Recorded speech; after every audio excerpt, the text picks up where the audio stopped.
شہدائے ملت جعفریہ، حاضرین کے مرحومین و مومنین و مومنات جو آج ہمارے درمیان ہیں، سب کو یاد کرتے ہوئے سورہ فاتحہ۔ بسم اللہ الرحمن الرحیم، الحمدللہ رب العالمین، ایاک نعبد و ایاک نستعین، اہدنا الصراط المستقیم۔ بسم اللہ الرحمن الرحیم، بسم اللہ الرحمن الرحیم،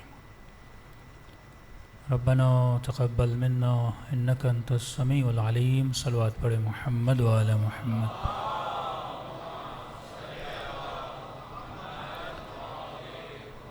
بسم اللہ الرحمن الرحیم،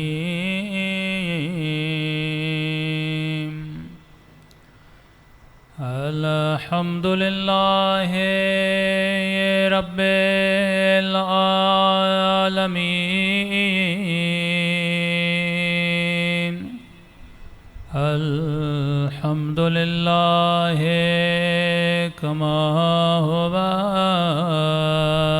اہلہ، الصلاۃ والسلام علی سید المرسلین وخاتم نبیین ابی القاسم محمد، اللہم صلی علی محمد وعلی آلہ الطیبین الطاہرین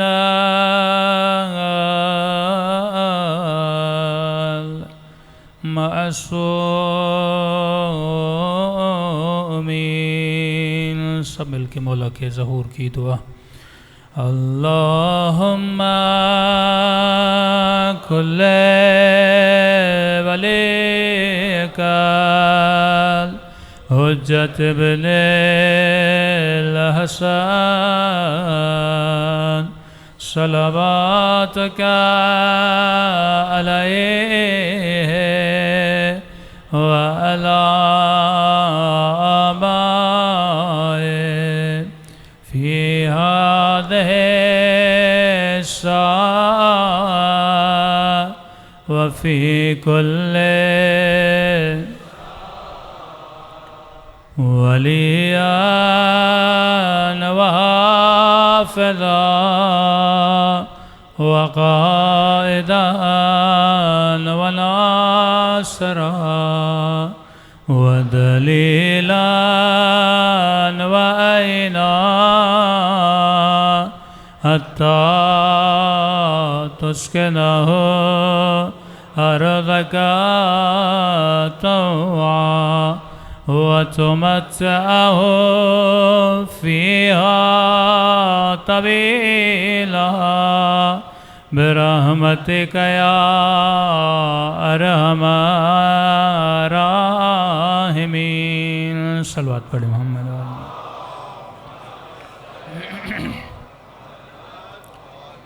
بسم اللہ الرحمن الرحیم، رب اشرح لی صدری ویسر لی امری واحلل عقدۃ من لسانی یفقہوا قولی، اما بعد، فقد قال سبحانہ وتعالی فی محکم کتابہ، بسم اللہ الرحمن الرحیم، هل ادلکم علی تجارۃ تنجیکم من عذاب علیم تؤمنون باللہ ورسولہ وتجاہدون فی سبیل اللہ باموالکم وانفسکم ذالکم خیر لکم ان کنتم تعلمون۔ صلوات پڑھے محمد و آل محمد۔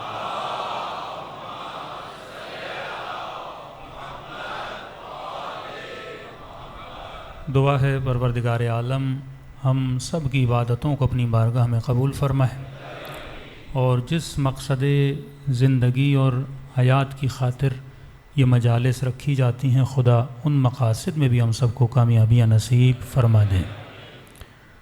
مجلس ہو، ماتم ہو، عزاداری ہو۔ ہر شے جو کائنات میں بنی ہے یا بنائی جاتی ہے وہ کسی نہ کسی مقصد کے لیے بنائی جاتی ہے۔ ہر وہ شے جو آپ کو آنکھوں سے نظر آ رہی ہے یا نظر نہیں آ رہی، اس چیز کا مقصد ہے۔ اگر یہ لاؤڈ اسپیکر بنا تو کسی مقصد کے لیے بنا، اگر یہ آبا بنی تو کسی مقصد کے لیے بنی، اگر یہ ٹیشو پیپر بنا تو کسی مقصد کے لیے بنا۔ یہ بات درست ہے کہ ٹیشو پیپر کسی مقصد کے لیے بنایا گیا، لیکن انسان چاہے تو اس کو کسی اور مقصد میں بھی استعمال کر سکتا ہے۔ پلیٹ اس مقصد کے لیے بنی کہ اس میں کھانا کھایا جائے، لیکن کوئی ایسا بد تہذیب انسان ہو سکتا ہے جو اس پلیٹ میں کوئی مثلاً غلط کام کرے جو اس مقصد کے لیے نہیں بنی۔ گاڑی ایک مقصد کے لیے بنی ہے تاکہ اس میں انسان بیٹھیں، لیکن آپ نے کبھی دیکھا ہوگا کسی گاڑی میں بکریاں بھی ڈالی جاتی ہیں، گدھے بھی ڈالے جاتے ہیں، تو یہ اس گاڑی کی توہین ہے، کیونکہ جس مقصد کے لیے بنی ہے اس مقصد میں اسے استعمال نہیں کیا جا رہا۔ فرمایا بالکل اسی طرح جنت اسے ملتی ہے جو عدل اور انصاف پسند انسان ہوتا ہے۔ عدل کا مطلب کیا کہ امامے کی جگہ سر ہے، پاؤں نہیں، جوتی کی جگہ پاؤں ہے، سر نہیں۔ مولا سے پوچھا گیا مولا عدل کسے کہتے ہیں؟ فرماتے ہیں وضع الشیء علی مکانہ، چیز کو جب انسان اپنی جگہ پہ رکھتا ہے یہ عدل ہوتا ہے۔ امامے کی جگہ سر ہے، اگر پاؤں پہ رکھو گے امامے کے ساتھ ظلم ہے۔ جوتی کی جگہ پاؤں ہے، اگر سر پہ رکھو گے یہ جوتی کے ساتھ بھی ظلم ہے، سر کے ساتھ بھی ظلم ہے، یعنی تو نے اسے وہ عزت دی جس کی وہ لائق نہیں تھی، اور امامے کے ساتھ تم نے وہ حشر کیا جس کا وہ لائق نہیں تھا۔ تو جب کائنات میں چھوٹی سی چھوٹی چیز یہاں سے وہاں ہو جائے وہ ناانصافی ہے۔ تو فرمایا جنت میں وہی جائے گا جو عادل ہوگا۔ تو انسان کائنات میں سب سے بڑی مخلوق جو اللہ نے اگر بنائی ہے، حجم کے اعتبار سے نہیں، ویلیو کے اعتبار سے اس مخلوق کا نام انسان ہے، جو جنوں سے افضل ہے، جو ملائکوں سے افضل ہے۔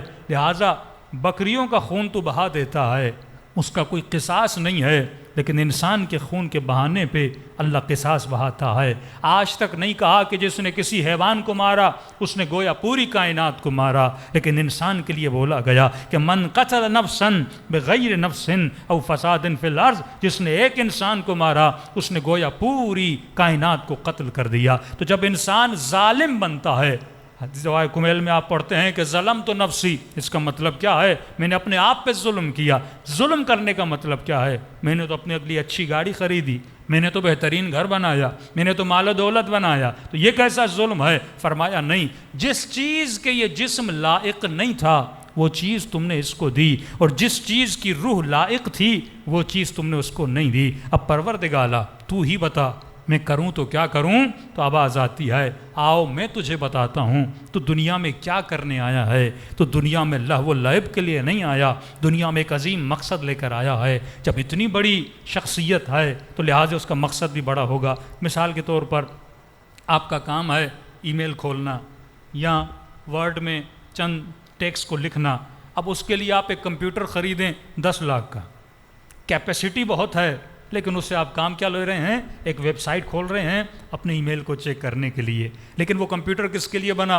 مثلاً جو گرافک ڈیزائنر کا کام جانتے ہیں وہ ہیوی ورک کے لیے بنا ہے، تو آپ نے غلط چیز کے لیے غلط کمپیوٹر لیا، 10 لاکھ کا خرچہ بھی کر دیا، اس کے لیے آپ 80,000 میں 50,000 کا کمپیوٹر لے کے مثلاً اپنے آفس کا آپ کو حساب و کتاب کرانا ہے تو ایک چھوٹے سے کمپیوٹر سے بھی کر سکتے ہیں، لیکن آپ کو علم نہیں تھا، آپ نے 10 لاکھ کا کمپیوٹر خرید لیا، یعنی اپنا پیسہ بھی ضائع کیا، انرجی بھی ضائع کی، اور غلط چیز گھر میں لے کر آ گئے۔ کہیں ایسا تو نہیں کہ خدا نے ہمیں اتنی بڑی مشین دی ہے، لیکن جو کام اس مشین سے لینا تھا ہم وہ کام اس مشین سے نہیں لے رہے، ہم اس مشین سے وہ کام لے رہے ہیں جو گدھوں والا ہے، جو گھوڑوں والا ہے، جو حیوانوں والا ہے۔ انسان اس چیز کے لیے نہیں بنا، انسان عظیم مقصد کے لیے بنا۔ انسان دنیا میں آیا تاکہ کربلا بنائے، انسان دنیا میں آیا تاکہ حضرت ابراہیم والا کام کرے، انسان دنیا میں آیا تاکہ شہیدوں اور اولیاء والا کام کرے۔ لیکن آج میں خود سے پوچھوں کہ اگر میں دنیا سے جاؤں گا، میں دنیا میں کیا کر کے جاؤں گا؟ اگر ملائک مجھ سے پوچھیں اتنی بڑی مشین خدا نے تجھے دی، اتنا بڑا برین خدا نے تجھے دیا،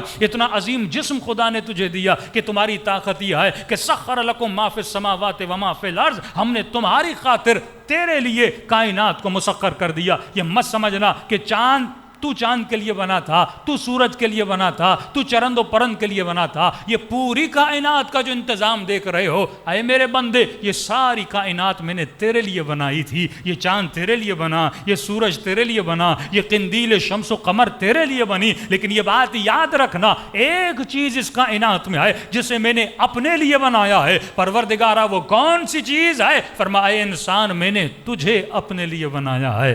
میں نے گاڑی کو تیرے لیے بنایا، تجھے گاڑی کے لیے نہیں بنایا۔ کپڑے تیرے لیے بنے، کپاس تیرے لیے ہوگی، کھانا تیرے لیے ہوگا، تو ان چیزوں کے لیے نہیں بنا۔ اب افسوس کا عالم یہ ہوتا ہے جو چیزیں انسان کی خدمت کے لیے بنی تھی، انسان انہی چیزوں کا خادم بن جاتا ہے،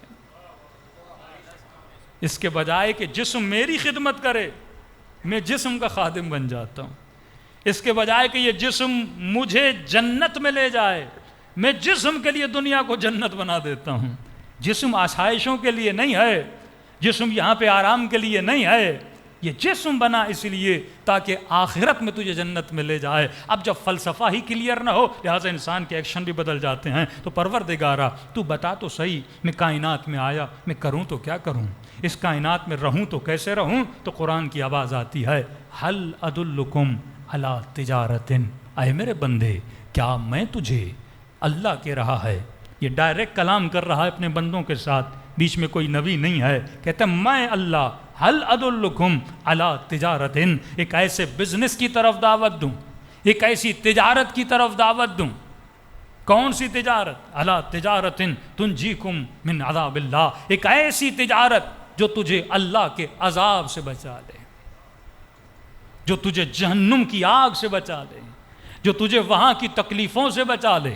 ایک ایسی تجارت جس میں نفع ہی نفع ہے، جس میں کوئی نقصان نہیں ہے۔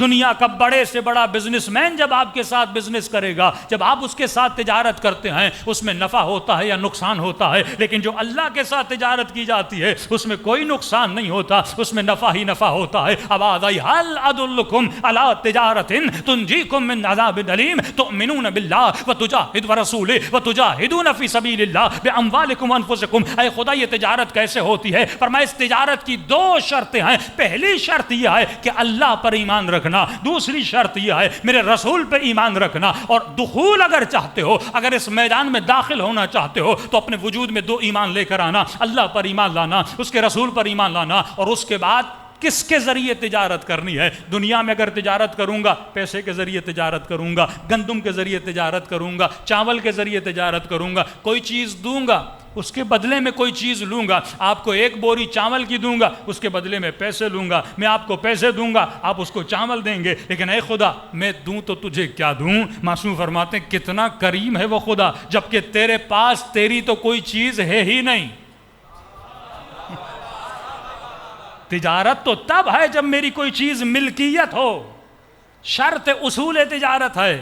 میں اگر اس ٹیشو پیپر کا مالک ہوں تو آپ کو یہ چیز بیچ سکتا ہوں، لیکن اگر یہ میری ملکیت ہی نہیں ہے تو میں بیچ کیسے سکتا ہوں؟ کہ کتنا کریم رب ہے، عطا بھی اس کی ہے، چیز بھی اس کی ہے، پھر بھی وہ تیرے ساتھ تجارت کر رہا ہے۔ اے خدا کس چیز کے ذریعے تجارت کروں؟ بِأَنفُسِكُمْ، اے مومن اگر تجارت کرنا چاہتا ہے تو اللہ کے ساتھ دو چیزوں کے ساتھ تجارت کرنا۔ اے خدا وہ دو چیزیں کون سی ہیں؟ فرمایا پہلی چیز یہ ہے اگر میرے ساتھ تجارت کرنا چاہتا ہے تو اپنے نفس کے ذریعے تجارت کر، اپنی جان کے ذریعے تجارت کر۔ دوسری تجارت یہ ہے اپنے مال کے ذریعے تجارت کر۔ اب اس تجارت میں وہ نفع ہے، ان کنتم تعلمون، اگر تو علم رکھے تو کبھی اس تجارت کو نہ چھوڑے۔ اور سب سے بڑا عالم جس کا لقب ہی باب مدینۃ العلم ہے، اگر وہ تجارت کرے تو کیسی تجارت ہوگی؟ جنگ احد ہے، علی ابن ابی طالب واپس آتے ہیں، بدن زخمی ہے، زخموں سے چور چور ہے، بدن سے خون بہ رہا ہے، اور اتنی جنگ لڑی، ٹوٹی ہوئی تلوار سے نبی کا دفاع کیا، لیکن میرے مولا کے چہرے پہ مایوسی کی نشانیاں ہیں۔